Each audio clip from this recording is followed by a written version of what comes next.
మన ఇంట్లో అమ్మవారి పండుగ చేశాం గుర్తుంది కదా! రేపు పండుగ అనంగా ఈరోజైతే ఈ పిల్ల బర్త్‌డే అనమాట. హ్యాపీ బర్త్‌డే వదిన. ఇంకా ఒక 10 ఇయర్స్ ఏజ్ ఎక్కువ చెప్పు మరి ఆట పట్టిస్తున్నా. వదిన మరదల్స్ అంటే ఆ మాత్రం సరదాలు కామనే కదా!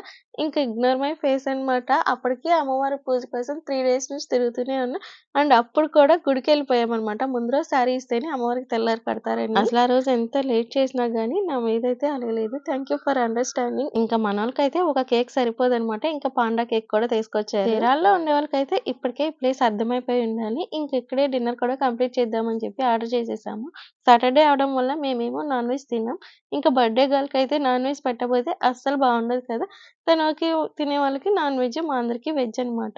ఇంక మా అందరిది అయిపోయేటప్పటికి లాస్ట్‌లో డ్యాడీ కూడా జాయిన్ అయిపోయారు. ఇంక చిన్నుకైతే ఆ రోజు రావడానికి కూడా టైం అస్సలు సెట్ అవ్వలేదు. ఇంక అవన్నీ పక్కన పెడితే ఇలాంటి బర్త్‌డేస్ నువ్వు చాలా జరుపుకోవాలి. చాలా హ్యాపీగా ఉండాలని మనస్ఫూర్తిగా కోరుకుంటున్నాం.